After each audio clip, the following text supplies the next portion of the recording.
Hello friends, welcome to my channel. The attempted assassination of the president, which he narrowly escaped with an arm injury, caused a nationwide uproar. Security forces launched a comprehensive investigation to uncover the forces behind the attack. Simmons and the vice president feared that the assassin's interrogation would lead back to them.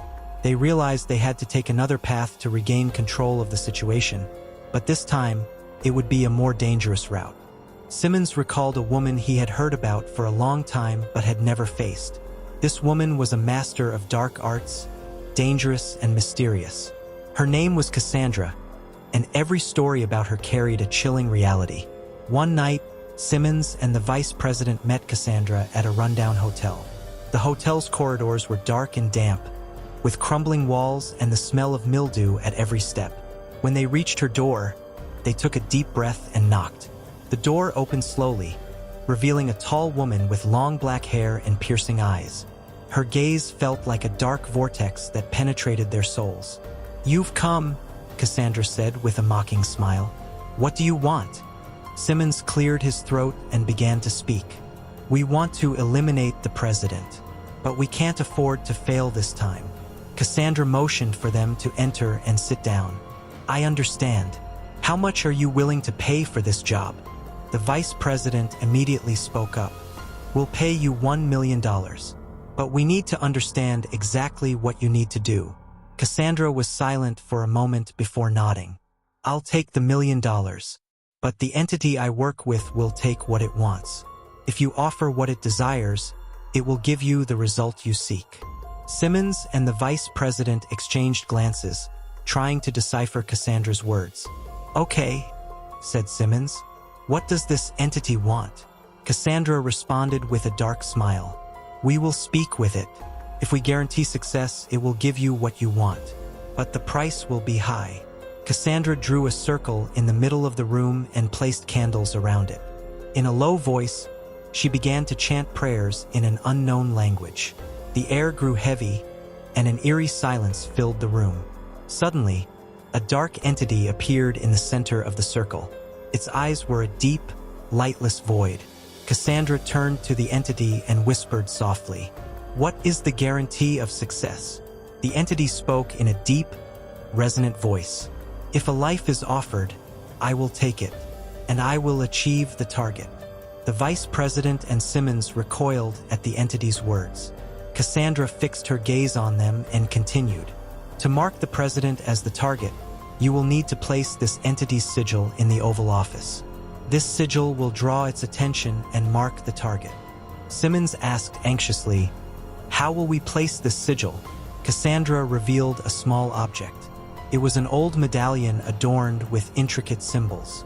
"Place this medallion under the president's desk. The entity will find its target and finish the job." The vice president turned to Cassandra. "Whose life will be the price?" Cassandra answered with a dark smile. "The entity will collect this price from you. Be prepared." With the medallion in hand, Simmons and the vice president left Cassandra's ominous presence, the weight of their decision pressing heavily on their minds. They knew that the path they had chosen was fraught with peril, but they were too deep in their schemes to turn back now. The stakes were higher than ever, and they had to proceed with utmost caution.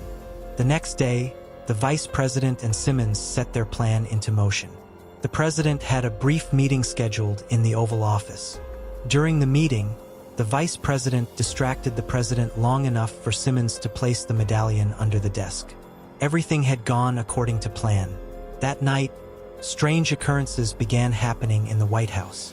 Electronic devices started working on their own. Shadows moved along the walls, and cold drafts swept through the corridors. The president, disturbed by these odd events, understood the seriousness of the situation and bolstered his security team. But this time, things were different. The entity had found its target and was moving in to finish the job. The air around the president grew heavy. Shadows became darker and more menacing. The president instinctively felt the danger but could not fully comprehend what was happening. Meanwhile, Simmons and the vice president, panic-stricken, reflected on Cassandra's words. The entity was coming to collect its due, and they didn't know what that payment would be. As paranormal events and the threat around the president intensified, they realized their plan was spiraling out of control. While the president was speaking with one of his trusted advisors, the advisor handed him a file. "Mr. President, this file contains the latest developments. Additionally, we've contacted paranormal experts to investigate the source of these strange occurrences."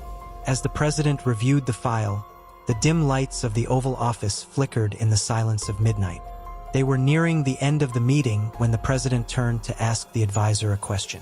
Just then, the lights began to burst one by one. The sound of shattering glass sent chills down everyone's spine. Suddenly, the room was plunged into darkness, and a cold wind swept through. The air grew heavy as if the oxygen was being sucked out. The president, looking at his advisor with concern, saw a shadow appear in the corner. The shadow slowly took form, revealing a dark, terrifying entity with a long, thin, and menacing structure. Its eyes glowed like bottomless pits of darkness. The entity advanced towards the president and spoke in a deep, echoing voice. "President, your time has come," it said. Its voice reverberated through the room, instilling fear in everyone present. The president backed away, his heart racing. The advisor stood frozen in fear. At that moment, the doors to the room burst open, and the security team rushed in. They were stunned at the sight of the entity but quickly drew their weapons. "Stop!" yelled one of the guards, and they opened fire. However, the bullets had no effect on the entity. It laughed and took a step forward. As the guards continued their futile attempt to stop it, the entity let out a piercing scream. The sound reverberated off the walls, reaching a deafening pitch. Everyone's ears felt like they would burst, and the president crouched down, covering his head with his hands. Just then, a figure appeared at the door. A priest, holding a large crucifix, entered the room. "Stand back," he shouted. The priest raised the crucifix high and began chanting loudly. The entity hesitated upon seeing the priest and started to retreat. "I have come to fight you, dark entity," declared the priest, his voice strong and resolute. The entity screeched and tried to pull back, but the priest stood firm. With the power of his prayers, the entity began to back away. The priest extended the crucifix towards the entity and continued his prayers. The entity, desperate and screaming, suddenly vanished from the room. The dark, cold wind was replaced by a calm stillness. The president, trembling, got up and looked gratefully at the priest. "Thank you," he said, his voice shaking. "You saved me." The priest placed a reassuring hand on the president's shoulder and spoke calmly. "These entities are summoned by dark forces, but there is always a way to stop them. We will ensure your safety, Mr. President." The president felt a bit of relief from the priest's words, but was still shaken by the ordeal. The guards continued to check the room, searching every corner for lingering threats. Once the shock subsided, the president turned to his advisors and instructed them to uncover the forces behind this incident. Simmons and the vice president, realizing the magnitude of what they had unleashed, knew they had to act quickly to cover their tracks and prepare for whatever came next. The battle was far from over, and the stakes had never been higher. After the horrific event in the president's office, Simmons and the vice president were informed about what had transpired. The entity summoned by Cassandra had failed to kill the president and was now returning in a fit of rage.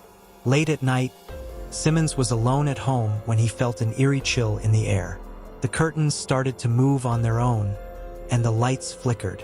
In that moment, a pair of eyes appeared in a dark corner. The eyes, devoid of any light, filled Simmons with terror. The entity quietly approached him.